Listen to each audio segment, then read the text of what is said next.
Goal, nation's leading institute.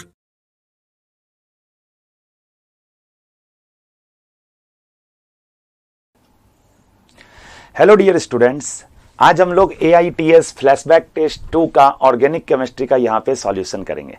देखते हैं किस तरह का क्वेश्चन इस बार आपसे पूछा गया था। तो ये मेरे पास क्वेश्चन पेपर है।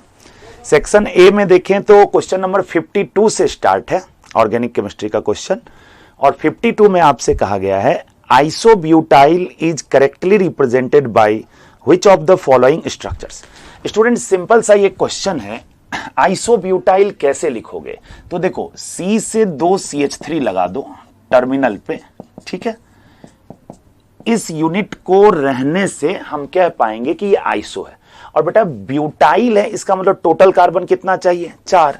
तो 1 2 3 और एक कार्बन और लगा दो यहां पे, तो इसी ग्रुप को कहा जाता है आइसोब्यूटाइल, ठीक है। और ये अगर देखोगे तो ऑप्शन नंबर 2 में दे रखा है, तो 52 का करेक्ट आंसर 2 ऑप्शन हो जाएगा। अगले क्वेश्चन की तरफ बढ़ते हैं। क्वेश्चन नंबर 57 है हम लोगों के पास, जो कि इन्वायरमेंटल केमिस्ट्री का क्वेश्चन है। इसमें कह रहा है the given option which is not participate in gaseous air pollutant. Gaseous air pollutant कौन सा नहीं है, ऐसा कह रहा है। ऑप्शन दे रखा है स्मोक, हाइड्रोकार्बन, ओजोन और सम ऑक्सीडेंट। तो स्टूडेंट इसमें जो स्मोक है वो पार्टिकुलेट पॉल्यूटेंट का एग्जांपल है, हमसे गैसियस पूछा था, ठीक है। तो करेक्ट आंसर जो हो जाएगा इसका ए ऑप्शन स्मोक, ठीक है। चलो नेक्स्ट क्वेश्चन पे आते हैं। क्वेश्चन नंबर 59 है हमारे पास। 59 में कह रहा है Lassaigne test for detection of nitrogen will failure in case of. तो लेसाइन टेस्ट जो नाइट्रोजन के लिए किया जाता है वो किसके केस में फेल्योर हो जाता है? तो स्टूडेंट होता क्या है, जैसे नाइट्रोजन को कार्बन के साथ डायरेक्टली अटैच होना चाहिए, तब उसके लिए हम लेसाइन टेस्ट कर पाते हैं, ठीक है ना। तो गिवन जो है इसमें पहला ऑप्शन जैसे दे रखा है NH2CO NH2, ये दिया हुआ है। फिर है NH2 C double bond S NH2। Third option है NH2OH और फोर्थ ऑप्शन है NH2CH2OH। अब इसमें अगर तुम थर्ड ऑप्शन को देखोगे NH2OH को, तो इसमें तो कार्बन है ही नहीं, ठीक है ना, इसमें कार्बन नहीं है। स्टूडेंट्स कार्बन नहीं है, कार्बन से नाइट्रोजन को जुड़ा हुआ ना चाहिए डायरेक्ट, तो कार्बन है ही नहीं इसमें, तो फिर ये कैसे लेसाइन टेस्ट दे सकता है? इसलिए करेक्ट आंसर इसका थर्ड ऑप्शन। नेक्स्ट क्वेश्चन हम लोग देखेंगे अभी स्टूडेंट्स, क्वेश्चन नंबर 60। इसमें क्या कहता है जरा ध्यान दो। The invisible spot on TLC thin layer chromatographic plate is observed by using. अब इसमें क्या होगा, तो ऑप्शन जरा देखो। तो पहला दिया है ninhydrin solution of amino acid, फिर दिया है आयोडीन क्रिस्टल, फिर दिया है अल्ट्रा वायलेट लाइट। स्टूडेंट्स जो कलर्ड सब्सटेंस रहता है, कलर्ड ऑब्जेक्ट रहता है, उसका स्पॉट तो आसानी से दिख जाता है, विजिबल हो जाता है TLC प्लेट पे। लेकिन जो कलरलेस होता है उसका कैसे दिखेगा, उसका कैसे हम डिटेक्ट कर पाएंगे, कैसे पता चलेगा? तो उसको पता करने के लिए क्या किया जाता है, 2-3 तरीका है। एक तरीका है कि जो TLC प्लेट है उसको UV लाइट के नीचे रखिए, वो भी ऑप्शन में दे रखा है। दूसरा तरीका जो इसमें है वो ये है कि आप उस TLC प्लेट को आयोडीन कंटेनिंग, जो आपका जिस भी कंटेनर में है आयोडीन का क्रिस्टल कंटेनिंग जो कंटेनर होगा उसमें डालिए। उससे क्या होगा, आपका ब्राउन कलर का उसमें स्पॉट विजिबल होगा। तीसरा क्या है कि अगर एमिनो एसिड को डिटेक्ट करना है तो उसके लिए निनहाइड्रीन सॉल्यूशन उस पर स्प्रेड करते हैं। मतलब ये 3 ऑप्शन जो दिया है वो तीनों ही करेक्ट होगा। मतलब करेक्ट आंसर इसमें फोर्थ ऑप्शन होगा A B C, ठीक है स्टूडेंट्स। चलिए तो आगे बढ़ते हैं क्वेश्चन नंबर 61 पे। और 61 जो क्वेश्चन है उसमें देखो क्या कहता है, the number of sigma and pi bonds respectively in mesitylene. तो मेसिटिलीन का अगर स्ट्रक्चर बनाए हम लोग तो किस तरह का बनेगा, देखो CH3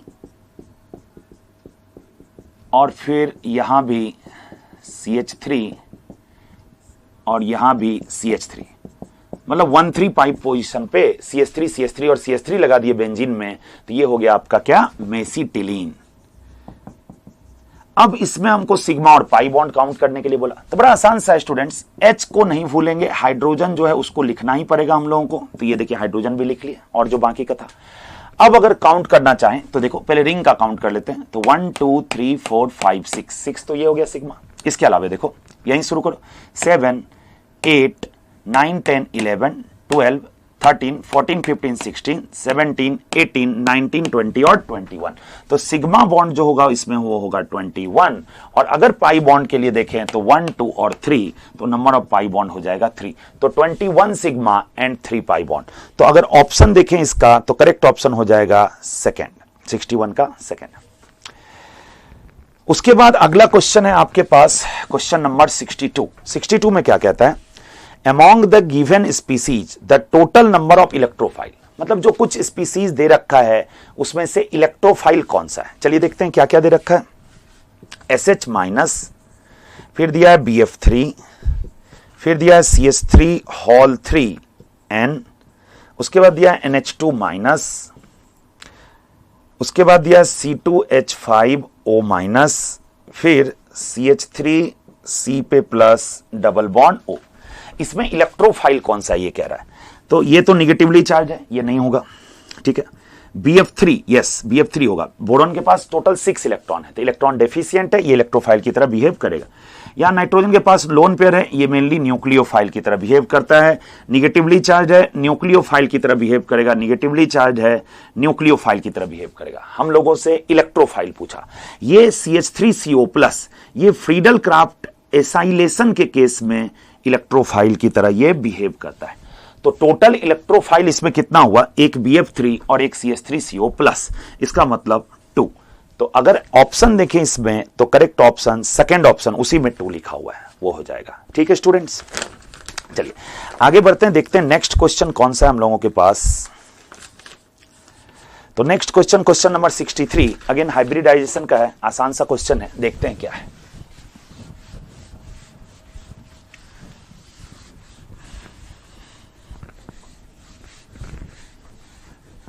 देखिए क्वेश्चन नंबर है हमारे पास 63।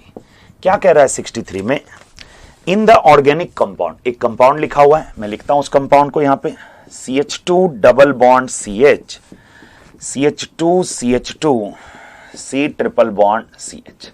इस कंपाउंड में हम लोगों से कह रहा है कि the pair of hybridized orbitals involved in the formation of C2C3 bond. जो C2C3 बॉन्ड है वो कौन से ओवरलैपिंग से बना है, किस हाइब्रिडाइज्ड ऑर्बिटल के ओवरलैपिंग से बना है, ये हम लोगों को जानना है। तो सबसे पहला बात, C2 और C3 स्टूडेंट्स इसमें लिख के नहीं दिया, तो नहीं लिख के दे तो हम लोग नोमेनक्लेचर के अकॉर्डिंग चलेंगे। तो स्टूडेंट्स नंबरिंग किधर से करेंगे, इधर 1 पे डबल बॉन्ड है, इधर 1 पे ट्रिपल बॉन्ड है, तो डबल बॉन्ड को प्रायोरिटी देते हैं ऐसे केस में। तो ये हो गया 1, ये 2, ये 3, ये 4, ये 5 और ये 6। हमसे पूछा क्या, C2C3 पूछा। तो C2C3 बॉन्ड कैसे बना ये पूछा। तो पहले सबका एक बार हाइब्रिडाइजेशन फाइंड आउट कर लेते हैं। ये कार्बन 1 पाई बनाया, बाकी का 3 सिग्मा, तो sp2। ये क्या हो जाएगा, अगेन sp2। ये चारों सिग्मा sp3, ये भी चारों सिग्मा sp3 और ये दोनों हो जाएगा sp। तुमसे क्या पूछा, C2C3 बॉन्ड। तो C2 का हाइब्रिडाइजेशन क्या है, sp2, और C3 का हाइब्रिडाइजेशन क्या है, sp3। तो कौन से ओवरलैपिंग से बना होगा, तो sp2 sp3 के ओवरलैपिंग से बना होगा। तो करेक्ट ऑप्शन इसमें हो जाएगा थर्ड। ठीक है, चलो नेक्स्ट क्वेश्चन बढ़ते हैं। इसके बाद हम लोगों के पास है क्वेश्चन नंबर 70, पॉलीमर का क्वेश्चन है। इसमें क्या कहता है, देखो 2 स्टेटमेंट दिया हुआ है और दोनों स्टेटमेंट में कौन सा करेक्ट और कौन सा इनकरेक्ट है, ये हम लोगों से पूछा है। फर्स्ट स्टेटमेंट दिया है, step growth polymerization generally involves a repetitive condensation reaction between 2 bifunctional और ट्राइफंक्शनल मोनोमेरिक यूनिट्स। ये सही स्टेटमेंट है। देखो जो एडिशन पॉलीमर होता है वो होता है चेन ग्रोथ, और जो कंडेंसेशन पॉलीमर होता है वो होता है स्टेप ग्रोथ पॉलीमर। ठीक है, तो स्टेप ग्रोथ पॉलीमराइजेशन में क्या कह रहा है, समझो कि स्टेप ग्रोथ पॉलीमराइजेशन में जनरली क्या इन्वॉल्व होता है, रिपीटेटिव कंडेंसेशन, मतलब बार बार कंडेंसेशन। किसका, तो बिटवीन 2 बाइफंक्शनल और trifunctional monomeric unit. Yes, generally bifunctional monomeric unit का यूज होता है। जैसे इसका एक एग्जाम्पल देखें तो टरिलीन या डेक्रॉन इसका एग्जाम्पल हो सकता है। ठीक है, टरिलीन या डेक्रॉन इसको कहते हैं, ये इसका एग्जाम्पल हो सकता है। तो टरिलीन या डेक्रॉन कैसे बनता है, मतलब इसका मोनोमर यूनिट क्या होता है? तो इसका मोनोमर का यूनिट अगर बात करें तो वो होता है टेरेथैलिक एसिड, COH, और इसके पैरा पे एक लगा देंगे COH, ये हो गया टेरेथैलिक एसिड। ठीक है ना, टेरेथैलिक एसिड, और साथ में ethylene glycol CH2OH, single bond CH2OH, ये हो गया इथिलीन ग्लाइकॉल। तो इसमें भी दो फंक्शनल ग्रुप है, COH और COH, और इसमें भी दो फंक्शनल ग्रुप है, OH और OH। ठीक है, तो इसी में रिपीटेटिवली कंडेंसेशन होगा, जैसे ये यहां से OH और इसका H वाटर बन के निकलेगा, तो एक साइड से जुड़ गया, फिर इसी तरह से दूसरे साइड से इसका OH जाएगा और दूसरा जो इथिलीन ग्लाइकॉल रहेगा उसका H जाएगा, वाटर निकलेगा, और इस तरह से ये जोड़ते जाएगा। ठीक है, तो बनेगा क्या? टरिलीन या डेक्रॉन। इसका मतलब ये सही दिया हुआ है कि स्टेप ग्रोथ पॉलीमराइजेशन में रिपीटेटिव कंडेंसेशन रिएक्शन होता है दो बाइफंक्शनल कंपाउंड्स का। ठीक है, स्टेटमेंट 2 क्या है ये देखो, कहता है each step produces a distinct functionalised species. सही बात है, एक स्टेप अगर किए, जैसे OH वाटर निकला और एक जुड़ गया, तो एक अलग टाइप का फंक्शनलाइज्ड स्पीसीज बना, फिर जोड़ेंगे तो फिर दूसरा स्पीसीज बनेगा, फिर जोड़ेंगे तीसरा स्पीसीज बनेगा। इस तरह का कह रहा है कि each step produces a distinct functionalised species and is independent of each other in step growth polymerisation. और ये इसमें जो नेक्स्ट स्टेप है वो पहले वाले स्टेप से इंडिपेंडेंट होता है। चेन ग्रोथ में ऐसा नहीं है, ईच स्टेप प्रीवियस पे डिपेंड करता है, और स्टेप ग्रोथ में इंडिपेंडेंट होता है। मतलब स्टेटमेंट 2 भी करेक्ट है, एकदम एनसीईआरटी का ये लाइन है। ठीक है ना, तो करेक्ट आंसर जो हो जाएगा 70 क्वेश्चन का वो होगा second, both statement 1 and statement 2 are true. ठीक है स्टूडेंट्स, चलो आगे बढ़ते हैं। अगला क्वेश्चन जो है 73, वो भी अगेन पॉलीमर चैप्टर का ही है और नोवोलैक के बारे में पूछा है। तो भाई नोवोलैक कैसे बनता है? तो नोवोलैक जो होता है उसका स्ट्रक्चर, पहले क्वेश्चन नंबर ये है 73। तो स्टूडेंट नोवोलैक जो होता है ये पॉलीमर किसका होता है? तो फिनॉल एंड फॉर्मल्डिहाइड का, फॉर्मल्डिहाइड का। ये जब पॉलीमराइज करता है लीनियरली तो उससे जो पॉलीमर बनता है उसी को कहते हैं नोवोलैक। मतलब स्ट्रक्चर कुछ इस तरह का दिखेगा नोवोलैक का। OH CH2 से इस तरह से जुड़ते जाएगा ये यूनिट, OH अगेन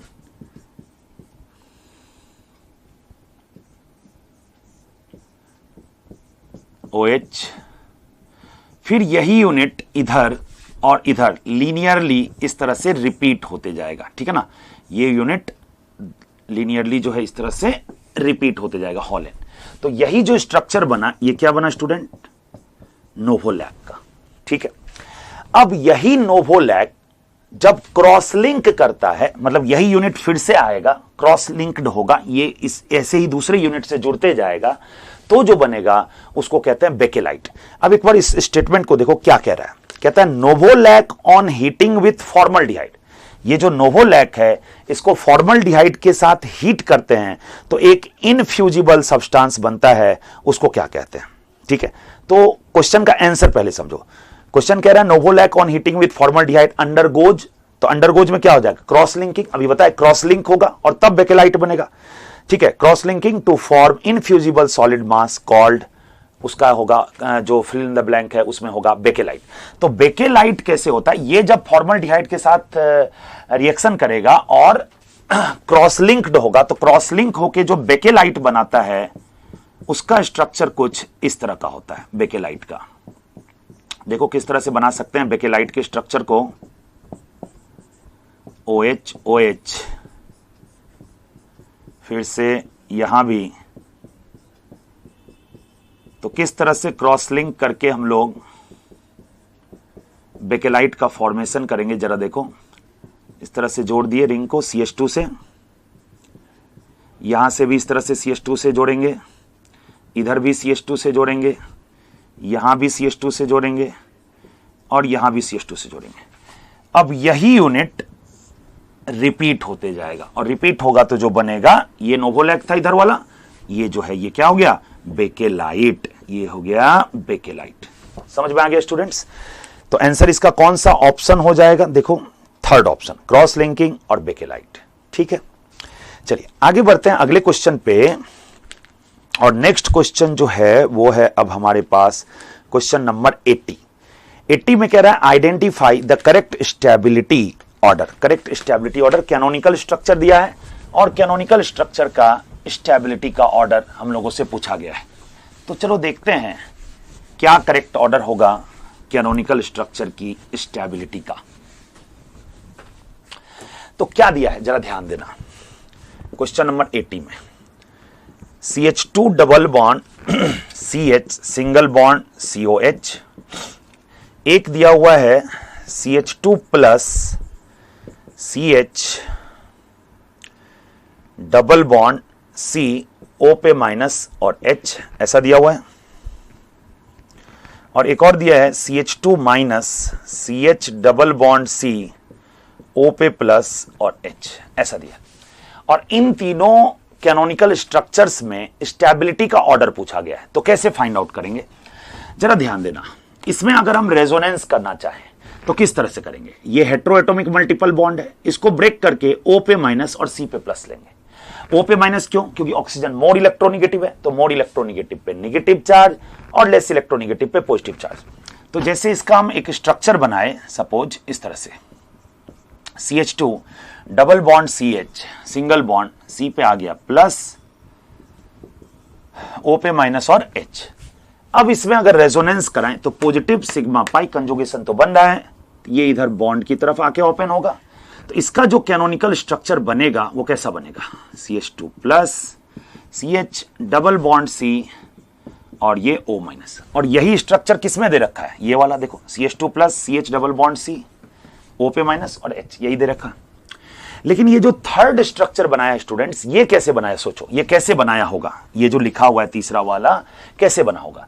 तो उसके लिए हमको इस CO को उल्टा तोड़ना पड़ेगा, O पे प्लस और C पे माइनस। ठीक है, O पे प्लस और C पे माइनस। तब अगर रेजोनेंस करें निगेटिव सिग्मा पाए तो यहां डबल बॉन्ड और यहां निगेटिव आएगा, जो कि यहां दिया है।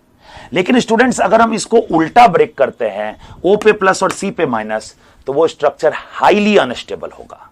ठीक है, मतलब ये सबसे अनस्टेबल होगा, सबसे अनस्टेबल स्ट्रक्चर यही होगा। ठीक है, और बाकी 1 और 2 में अगर देखें कंपेयर करें तो कैसे देखोगे?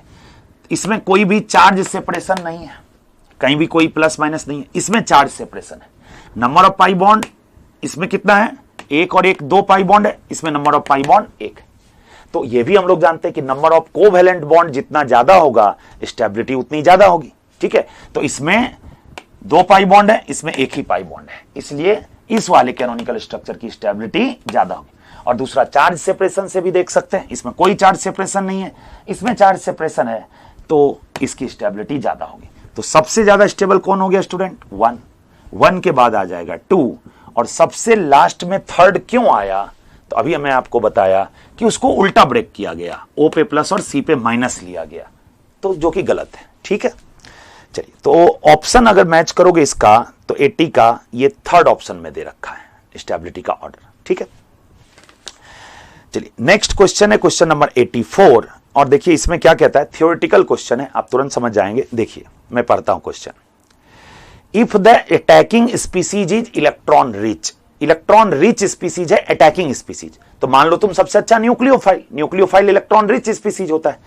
अब कहता है कि it attacks the following site except, ये इन साइट्स पे अटैक करता है, एक्सेप्ट मतलब किस पे नहीं अटैक करता है ये बताना है हम लोगों को। तो देखो इसमें ऑप्शन क्या दे रखा है।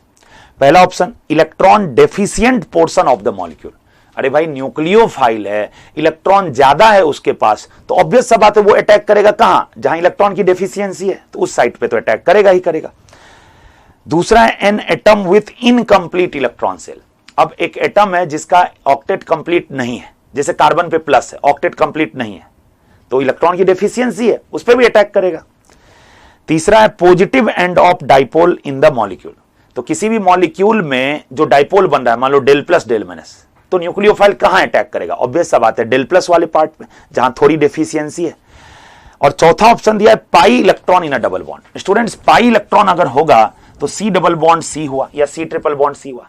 यहां खुद इलेक्ट्रॉन डेंसिटी ज्यादा है, और अगर खुद इलेक्ट्रॉन डेंसिटी ज्यादा है तो क्या इस पे न्यूक्लियोफाइल अटैक कर पाएगा? नहीं। क्यों? न्यूक्लियोफाइल के पास भी इलेक्ट्रॉन डेंसिटी ज्यादा है, सी डबल बॉन्ड सी के पास भी इलेक्ट्रॉन डेंसिटी ज्यादा है, या सी ट्रिपल बॉन्ड सी के बाद भी। तो अगर ये अटैक करने जाएगा भी तो पाई इलेक्ट्रॉन क्लाउड इसको रिपेल कर देगा कि नहीं करेगा?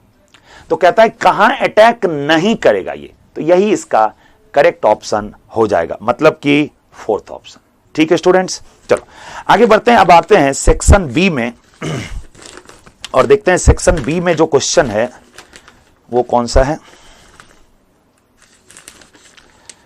तो सेक्शन बी में देखिए क्वेश्चन नंबर 91 से, नोमेनक्लेचर का बड़ा ही अच्छा सा क्वेश्चन है, और कहां स्टूडेंट इसमें कंफ्यूज करता है ये मैं आपको बताता हूं। देखिए क्वेश्चन नंबर 91, हम लोग को स्ट्रक्चर जो दिया है पहले मैं उसको लिखता हूं ऐसा, फिर यहां से और यहां से फिर इस तरह का दिया। अब स्टूडेंट्स ये चीज तुमको ध्यान देना था, कुछ स्टूडेंट क्या करते हैं, इस ये जो ट्रिपल बॉन्ड है तो पाई बॉन्ड को यहीं से ज्यूम कर लेते हैं, तो कार्बन ही गायब हो जाएगा उससे। जैसे मैं ये कहना चाह रहा हूं कि ये पाई बॉन्ड अगर ऐसे पूरा मान लें पूरे में, तो फिर ये कार्बन तो नहीं रह पाएगा ना तब। तो इस चीज को यहां ऑप्शन में ध्यान देना था। ऐसे ऑप्शन इस तरह से ही दिया हुआ था कि अगर तुम इसको पूरे को यहां ट्रिपल बॉन्ड बांधोगे तो फिर कंपाउंड ही नहीं बनेगा, 5-5 बॉन्ड वहां पे उस कार्बन का बन जाएगा। ठीक है, तो ये चीज ध्यान देना था बस। अब तो तुम बहुत आसानी से कर सकते हो। तो देखो पेरेंट चेन कौन सा आएगा, तो 1 2 यहां पे है ना कार्बन, 1 2 3 4 5, फिर ये हो गया 6 और 7, 7 कार्बन का ये चेन जो है that will be parent chain. Numbering किधर से करें, तो इधर से देखें तो 1 2 3, 3 पे कौन सा ग्रुप आ रहा है, इथाइल। और इधर से देखें तो 1 2 3, 3 पे कौन सा आ रहा है, मिथाइल। आरएफपीडी लगाएंगे तो आरएफपीडी तो फेल हो जाएगा, कैसे, तो 1 2 3, 3 पे है फिर 5 पे, इधर से भी 1 2 3 पे है फिर 5 पे, तो आरएफपीडी फेल हुआ। तो अल्फाबेटिकल देखें, और अल्फाबेटिकल के लिए हमने देखा कि इधर से थर्ड पे इथाइल है और इधर से थर्ड पे मिथाइल है, तो प्रायोरिटी किसको देंगे स्टूडेंट्स, जो अल्फाबेटिकली सुपीरियर होता है, मतलब इथाइल को, इसलिए नंबरिंग इधर से करेंगे।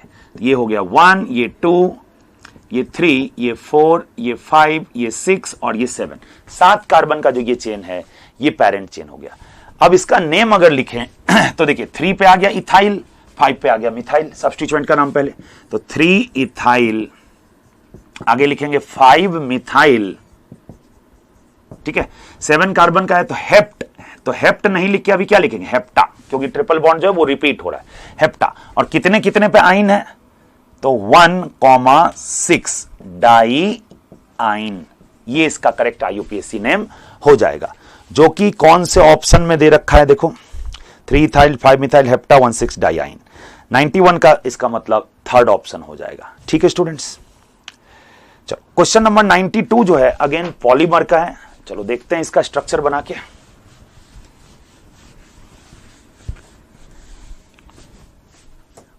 देखो क्वेश्चन नंबर 92, तो 92 में क्या दिया हुआ है, कॉलम ए में कुछ पॉलीमर का नाम दिया हुआ है, और जो कॉलम बी है उसमें पूछ रहा है कि ये कैसा पॉलीमर है, पॉलिस्टर है, पॉलीएमाइड है, इस तरह का कुछ दिया हुआ है कॉलम बी में। तो देखते हैं हम लोग एक एक करके, 4 दिया हुआ है, चारों को देखते हैं। तो डेक्रोन, तो डेक्रोन या टरिलीन अभी बताए थे कि जो टरिलीन या डेक्रोन है वो कैसे बनता है, तो एक तो लेना पड़ता है टेरेथैलिक एसिड COOH, और इसके पैरा पोजीशन पे ले लिए COOH, ये क्या हो गया स्टूडेंट्स, टेरेथैलिक एसिड। और दूसरा जो मोनोमर लेते हैं वो लेते हैं इथिलीन ग्लाइकॉल, तो CH2OH, ये हो गया इथिलीन ग्लाइकॉल। इन दोनों को अगर पॉलीमराइज कर दें तो कैसे पॉलीमराइज करेंगे, देखो OH और एक का H वाटर बन के बाहर निकलेगा, चलो पहले इसको जोड़ते हैं। तो रिंग कंडेंसेशन है क्योंकि OH और H वाटर बन के बाहर निकल रहा है। तो देखो रिंग इधर से ही पहले लिखते हैं। तो C double bond O, C double bond O से ये वाला O जुड़ेगा, O से क्या है CH2, फिर क्या है CH2, अच्छा उसके बाद OH है, ठीक है ना, OH है। तो देखो हम लोग इसमें क्या देख रहे हैं कि COOH का OH जा रहा है और ये OH का H जा रहा है, वाटर बन के बाहर निकल रहा है। तो ये भी तो फिर किसी दूसरे से जुड़ेगा ना, कार्बोक्सिलिक एसिड वाले पार्ट से। तो O लिख देंगे, मतलब इसका H गया, और इस साइड COOH है तो इसका OH जाएगा, तो CO और ये इस तरह से हॉल N, N मोल ये भी है, N मोल ये भी है। तो ये जो कंपाउंड बना यही क्या बना, टरीलीन, या इसी को क्या कहते हैं डेक्रॉन। और ये जो पार्ट होगा टरीलीन या डेक्रॉन, ये इसमें अगर तुम ध्यान दो तो COOR ईस्टर है, इसलिए ये पॉली ईस्टर होगा, ठीक है। इसके बाद डेक्रॉन के बाद ब्यूना S दिया हुआ है, चलो उसको देखते हैं।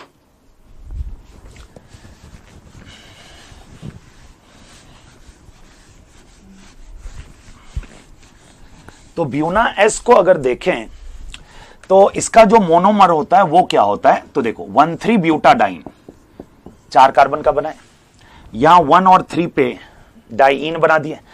अब H लगा दो, H यहां पे हो गया H और ये CH2, तो ये हो गया तुम्हारा 1,3 ब्यूटाडाइन। और इसका और किसके साथ होता है, अच्छा आपका क्या दिया ब्यूना S, तो स्टाइरीन, तो स्टाइरीन हो जाएगा PH CH double bond CH2, ये हो गया स्टाइरीन। अब इन दोनों से जो बनाएंगे पॉलीमर वही होगा ब्यूना S।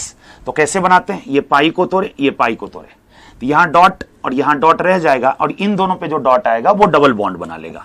तो इस तरह का कुछ पॉलीमर बनाएगा, CH2 CH double bond CH CH2, और इस CH2 से किसको जोड़ोगे, ठीक है, इसको भी ब्रेक करेंगे तो यहां डॉट और यहां डॉट आएगा, तो इस वाले कार्बन को जोड़ दो, तो CH से आ गया ये PH और CH2। तो यही जो बना ये कौन सा कंपाउंड बन गया, ब्यूना S। तो इसमें आगे देखते हैं अब, ठीक है। तो ब्यूना S का ये स्ट्रक्चर हो गया। अब देखो इन दोनों को पहले मैच कर लेते हैं हम लोग। अभी दो ठो जो बताए कौन कौन सा, एक डेक्रॉन था तो डेक्रॉन हो जाएगा पॉलिस्टर, अभी बताएं। उसके बाद दूसरा क्या, ब्यूना S, तो ब्यूना S क्या हो जाएगा इसमें से, हाँ रबर। तो ये जो होता है ना स्टूडेंट्स ब्यूना S और एक होता है ब्यूना N, ये दोनों आर्टिफिशियल रबर का एग्जांपल है, तो ये रबर हो गया ब्यूना S।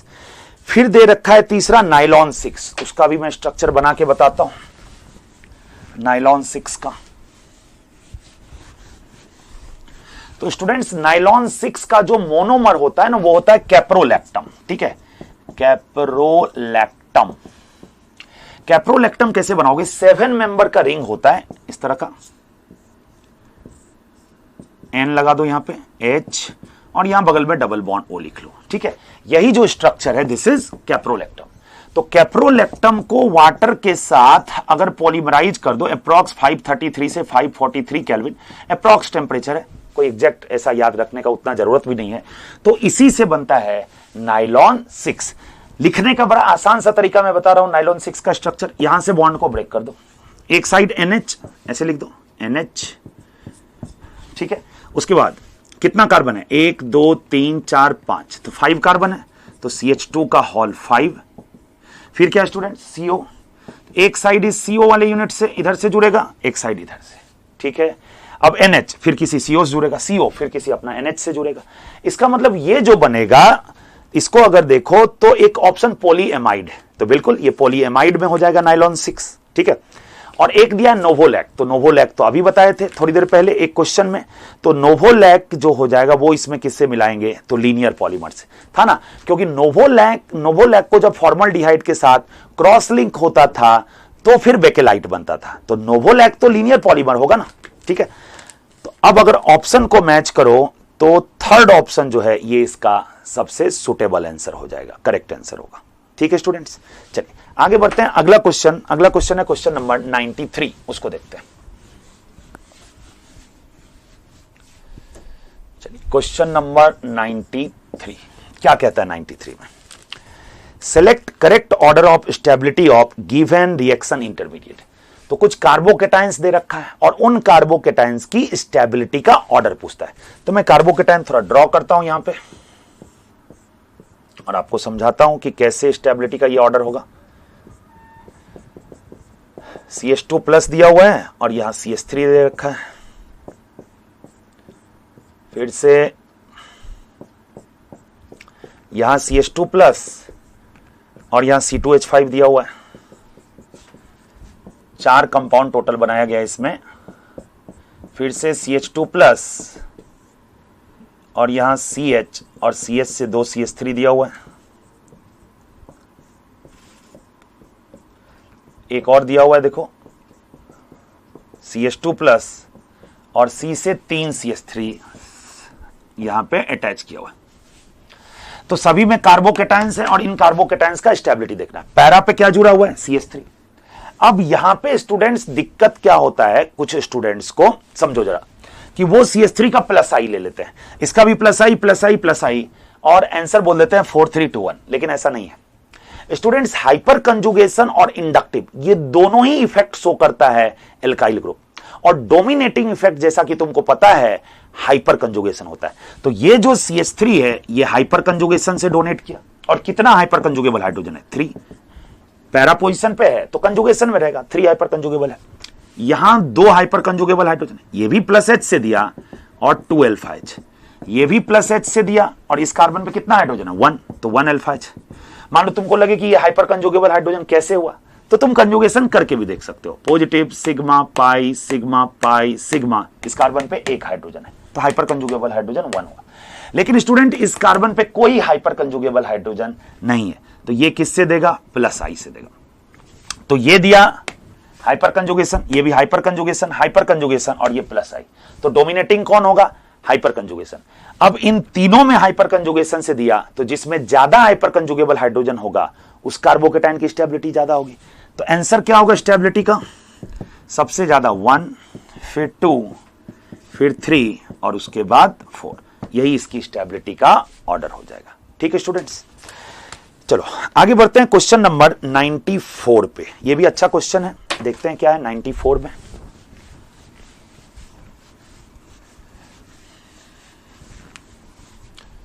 देखिए इसमें भी कार्बोकेटाइन की स्टेबिलिटी का ऑर्डर हमसे पूछा गया है और क्या क्या दिया हुआ है? CH3 CH2 प्लस, फिर CD3 CH2 प्लस और एक दे रखा है CT3 CH2 प्लस। इन तीनों में स्टेबिलिटी का ऑर्डर पूछा है। स्टूडेंट्स देखो पॉजिटिव सिग्मा, इस कार्बन पे 3 हाइड्रोजन है तो ये 3 हाइपर कंजुगेबल हाइड्रोजन के थ्रू दिया, ये भी हाइपर कंजुगेशन से दिया बट यहां पे 3 अल्फा ड्यूटेरियम है और यहां पे 3 अल्फा ट्राइटियम है, ये डिफरेंस है। अब क्वेश्चन ये उठा कि CH3 CD3 और CT3 इन तीनों में हाइपर कंजुगेशन से कौन ज्यादा डोनेट करेगा? स्टूडेंट्स हाइपर कंजुगेशन होता कैसे जरा ये देखो, जैसे ऐसा है CH3 CH2 प्लस, कैसे करवाते हैं? तो ये CH बॉन्ड इधर की तरफ शिफ्ट होता है। जो CH3 ग्रुप इस कार्बोकेटाइन को इलेक्ट्रॉन दिया वो कैसे देता है? CH बॉन्ड के थ्रू देता है। ठीक है, ये CH बॉन्ड के थ्रू इधर की तरफ इलेक्ट्रॉन डोनेट करता है। ठीक है, अब बॉन्ड एनर्जी का अगर ऑर्डर देखोगे तो जैसे जैसे हायर आइसोटोप की तरफ बढ़ोगे बॉन्ड एनर्जी बढ़ती है। मतलब सबसे ज्यादा बॉन्ड एनर्जी Ct का होगा, उसके बाद Cd का और उसके बाद CH का। अगर बॉन्ड एनर्जी सबसे ज्यादा Ct का और सबसे कम CH का है, मतलब सबसे इजीली यही क्लीव होगा, इजीली क्लीव्ड। और स्टूडेंट्स आसानी से अगर CH क्लीव हुआ, आसानी से ये आगे की तरफ इलेक्ट्रॉन दे पाया, इसका मतलब उसका हाइपर कंजुगेशन के थ्रू जो डोनेटिंग टेंडेंसी है वो ज्यादा होगा। मतलब प्लस H का जो ऑर्डर होगा वो सबसे ज्यादा CH3 का होगा, फिर CD3 का और फिर CT3 का होगा। ठीक है, तो इसमें ज्यादा कौन दिया? CH3, हाइपर कंजुगेशन पावर इसका ज्यादा है, उसके बाद CD3 का, उसके बाद CT3 का। तो क्या हो जाएगा स्टेबिलिटी का ऑर्डर? 1, 2 और 3। तो इस चीज को ध्यान रखना है तुमको, बॉन्ड एनर्जी ये ऑर्डर होता है और उस कारण से हाइपर कंजुगेशन का ऑर्डर CH3 CD3 और CT3 होता है। तो इस क्वेश्चन में अगर करेक्ट ऑप्शन देखोगे तो थर्ड ऑप्शन में दे रखा है 1, 2 और 3 और वही करेक्ट आंसर हो जाएगा। ठीक है स्टूडेंट्स, नेक्स्ट क्वेश्चन है क्वेश्चन नंबर 95। कहता है the decreasing order of acidic strength Ka is. तो चलिए देखते हैं क्वेश्चन नंबर 95 को, एसिडिक स्ट्रेंथ कैसे डिटरमाइन किया जाए इसमें। देखो क्वेश्चन नंबर 95, तो जो एसिड दे रखा है मैं पहले उस एसिड का कंजुगेट बेस बना देता हूं, और हम जानते हैं कि एसिडिक स्ट्रेंथ जो होता है, एसिडिक स्ट्रेंथ ये डायरेक्टली प्रोपोर्शनल होता है स्टेबिलिटी ऑफ कंजुगेट बेस के। तो चलिए कंजुगेट बेस एक बार हम लोग बनाते हैं, जो जो एसिड दिया हुआ है 95 में। तो फर्स्ट जो है स्टूडेंट्स ABCD करके दिया, ए वाले का कंजुगेट बेस क्या बनेगा, H+ हटाएंगे तो CH3CH2O- हो जाएगा। बी का अगर बनाएं तो PHO- हो जाएगा। सी का बनाएं तो CH3S double bond O O- हो जाएगा। और डी का बनाएं तो CH3CO O- हो जाएगा। तो चारों का कंजुगेट बेस ऑलरेडी हम लोग बना लिए हैं। तो जिसका कंजुगेट बेस ज्यादा स्टेबल होगा उसके करेस्पॉन्डिंग एसिड का एसिडिक स्ट्रेंथ ज्यादा होगा। तो चलो देखते हैं इसमें क्या ऑर्डर होना चाहिए। यहां जो O- है तो ये C2H5 इसको +I से दे रहा है। यहां निगेटिव चार्ज डीलोकेलाइज हो रहा है बेंजीन रिंग के साथ, फिनाइल रिंग के साथ डीलोकेलाइज्ड है। लेकिन इसका जो इक्विवेलेंट स्ट्रक्चर है वो नहीं, इसमें इक्विवेलेंट स्ट्रक्चर नहीं आएगा, नॉन इक्विवेलेंट स्ट्रक्चर आएगा। ठीक है, अगर तुम रेजोनेंस कराओगे तो इसका जो कैनोनिकल स्ट्रक्चर्स ड्रॉ करोगे तो सभी स्ट्रक्चर इक्विवेलेंट नहीं आएगा, मतलब non equivalent canonical structure draw करके देख सकते हो। अब यही सी वाले में देखो, तो इसमें अब तुम रेजोनेंस करा के देखो तो निगेटिव सिग्मा पाई रेजोनेंस होगा, फिर इधर से भी निगेटिव सिग्मा पाई, इधर भी रेजोनेंस होगा। एक बार करा के देखो तो ये लोन पेयर इधर बॉन्ड पे आया और ये एटम पे आया, क्या स्ट्रक्चर ड्रॉ करेंगे, CH3SO पे माइनस, ये नीचे जो डबल बॉन्ड होता वो तो एज इट इज रहेगा, और यहां पे आ गया डबल बॉन्ड। यही चीज इधर से भी कर सकते थे। इसका अगर कैनोनिकल एक और ड्रॉ करें निगेटिव सिग्मा और इस पाई से, तो क्या आएगा, तो CH3S डबल बॉन्ड O, यहां O- ऐसे करें, ये इधर की तरफ ओपन हुआ और यहां डबल बॉन्ड। अब अगर ध्यान दो तो ये तीनों कैनोनिकल स्ट्रक्चर इक्विवेलेंट है। कैसे इक्विवेलेंट, ध्यान देना, CH3 तो इसमें भी CH3 S double bond O O-, इसमें देखो S double bond O O-, S double bond O O-, जो इसमें है वही इसमें है, वही इसमें है, पोजीशन अलग अलग है। तो ऐसे कैनोनिकल स्ट्रक्चर को इक्विवेलेंट कैनोनिकल स्ट्रक्चर कहा जाता है। इसका 1 2 3 इक्विवेलेंट कैनोनिकल स्ट्रक्चर बना, और इक्विवेलेंट कैनोनिकल स्ट्रक्चर है तो स्टेबिलिटी ज्यादा होगी उसकी। इसका भी अगर ड्रॉ करो तो निगेटिव सिग्मा पाई है, इससे भी इक्विवेलेंट, ये आपका कौन सा है, एसीटेट आया ना, तो इससे क्या बनेगा, CH3CO- डबल बॉन्ड O, और ये भी इक्विवेलेंट कैनोनिकल स्ट्रक्चर है। 2 ठो इक्विवेलेंट कैनोनिकल स्ट्रक्चर बना। अब अगर तुम C और D में कंपेयर करो तो C का भी इक्विवेलेंट कैनोनिकल स्ट्रक्चर बन रहा है, D का भी बन रहा है।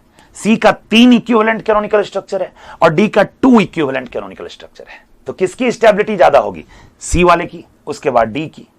ठीक है, तो सबसे ज्यादा स्टेबल कौन सा था, C, इसका मतलब एसिडिक स्ट्रेंथ C का सबसे ज्यादा होगा, फिर होगा D, और A और B में देखे तो B में निगेटिव चार्ज डीलोकलाइज्ड है और A में तो वो भी नहीं है, तो इसलिए इसके बाद आ जाएगा B और B के बाद आएगा A। तो यही एसिडिक स्ट्रेंथ या फिर Ka का करेक्ट ऑर्डर होगा। अगर गिवन ऑप्शन से मैच करें तो CDBA सेकंड ऑप्शन में दे रखा है। ठीक है स्टूडेंट्स, तो सेकंड इसका करेक्ट आंसर होगा। चलो आते हैं अगले क्वेश्चन 96 पे।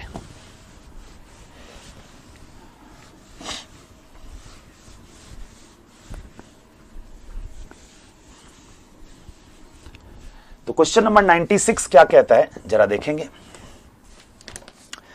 इन acetate ion the CO bond length is indicated by X and Y respectively, select correct options. मैं बनाता हूं इसको, CO O- ऐसा दिया हुआ है, और इस बॉन्ड लेंथ को X कह रहा है, इस बॉन्ड लेंथ को Y कह रहा है। स्टूडेंट्स अभी इसमें हम लोग रेजोनेंस कराए थे एसीटेट आयन में, किस तरह से बना था, तो CH3C O पे माइनस और डबल बॉन्ड O, ऐसा। अब क्लियरली तुमको दिख रहा है कि ये दोनों इक्विवेलेंट कैनोनिकल स्ट्रक्चर है।